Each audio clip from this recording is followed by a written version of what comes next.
자, 여기 한 폭의 그림이 있습니다. 이 그림 안에는 정말 아름다운 꿈과 이상향이 담겨 있는데요. 하지만 그 뒷면에는 이 그림을 만든 사람들의 삶을 송두리째 뒤흔들어 버린 아주 비극적인 역사가 숨겨져 있거든요. 오늘은 바로 이 예술작품 하나에 얽힌 꿈과 현실, 그리고 충절의 이야기를 한번 해볼까 합니다. 네, 바로 이 그림, 몽유도원도입니다. 500년도 훨씬 더 된 이 그림은 한 왕자가 꾼 꿈을 그린 거라고 해요.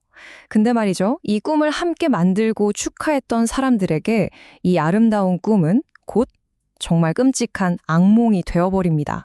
그럼 이 그림은 대체 어떻게 탄생하게 된 걸까요? 모든 건요, 조선 4대 왕, 세종의 셋째 아들, 안평대군이 꾼 한밤의 꿈, 바로 거기서부터 시작됩니다. 안평대군은 그냥 나 이런 꿈 꿨다 하고 기록만 남기고 싶었던 게 아니에요. 그는 이 그림이 단순히 한순간을 포착한 장면이 아니라 이걸 보는 사람이 그 꿈속을 따라 걸을 수 있는 하나의 길이 되길 바랐던 거죠. 심지어 그림 밖 현실 세계로까지 이어지는 그런 길이요. 그래서 이름이 몽유도원도인 거죠. 꿈속에서 도원을 거닌다는 뜻이거든요. 근데 정말 놀라운 게 뭔지 아세요? 당대 최고의 화가였던 안견이 이 어마어마한 그림을 단 3일 만에 완성했다는 사실입니다. 왕자의 꿈이 화가의 손끝에서 비단 위에 완벽하게 살아난 순간이었죠. 자, 이 그림의 운명은요, 두 사람의 운명과 아주 깊게 얽히게 되는데요. 바로 꿈을 꾼 왕자, 그리고 그 꿈을 글로 기록한 천재학자입니다. 그림을 그리대한 안평대군은 예술을 사랑했던, 뭐랄까, 몽상가 같은 인물이었어요. 그리고 이 꿈을 기념하는 글을 쓰기 위해 초대된 사람이 바로 집현전의 젊은 학자, 성산문이었습니다. 그는 아주 강직한 의지를 가진 지식인이었죠. 이게 정말 흥미로운 지점인데요. 안평대군이 성산문의 글씨를 보자마자 그 사람의 됨됨이를 그냥 단번에 꿰뚫어 본 거예요. 글씨에서 그 사람의 강인한 성품을 본 거죠. 그의 글씨를 보니까 획이 안으로 움츠러드는 게 아니라 그냥 앞으로 쭉쭉 뻗어나가는 거예요. 이걸 보고 안평대군은 이 사람의 의지는 절대 꺾이지 않겠구나 하고 생각했던 거죠. 그리고 이 예리한 관찰은 훗날 다가올 그의 운명을 예고하는 폭선이 되고 맙니다.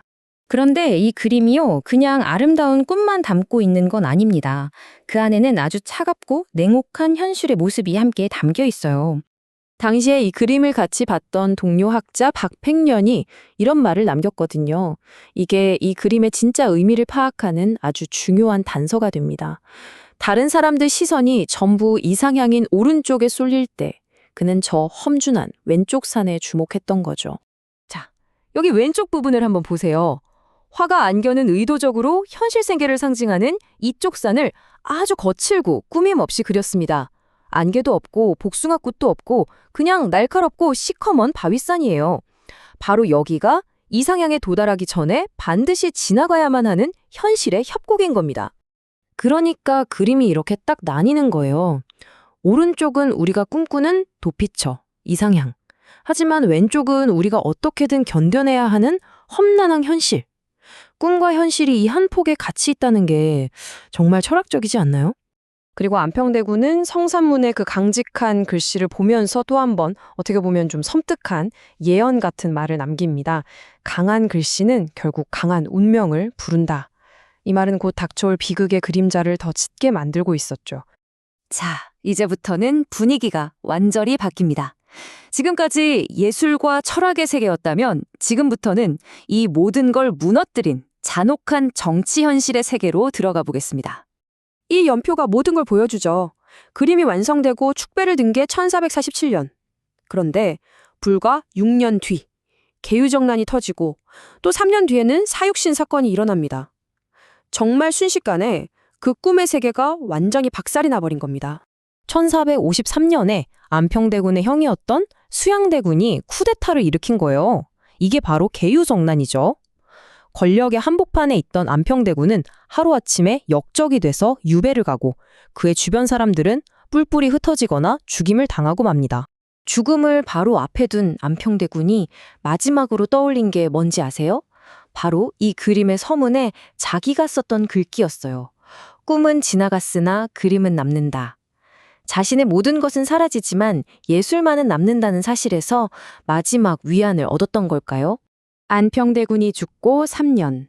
이번에는 성삼문이 역사의 무대 위로 올라섭니다. 그는 세조에게 왕위를 빼앗긴 단종을 다시 왕으로 만들려고 했지만 결국 발각되고 말죠. 그의 그 강직한 성품이 불의와 타협하는 걸 허락하지 않았던 겁니다. 이것이 그가 죽음 앞에서 남긴 시입니다.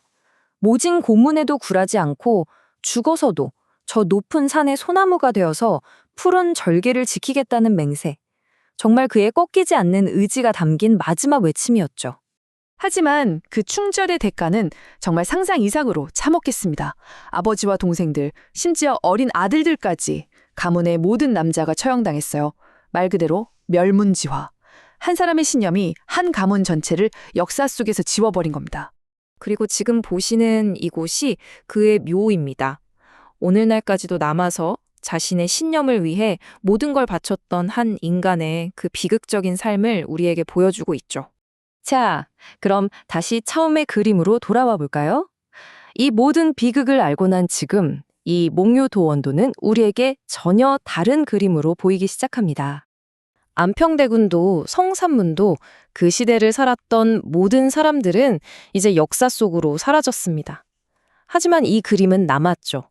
500년이 넘는 시간 동안 그들의 아름다웠던 꿈, 그리고 그 꿈이 어떻게 부서졌는지 그 모든 걸 지켜본 침묵의 증인처럼 말없이 흘러왔습니다. 그래서 이 그림 앞에 서면 이런 질문을 던지게 되는 것 같아요. 한 인간의 삶을 집어삼킨 이 비극 속에서 결국 무엇이 더 오래 살아남는 걸까요? 유한한 생명을 가진 사람일까요? 아니면 그 사람의 꿈이 담긴 이 그림 한 폭일까요? 어쩌면 그 답은 지금 이 그림을 보고 있는 우리 각자의 마음 속에 있는지도 모르겠습니다.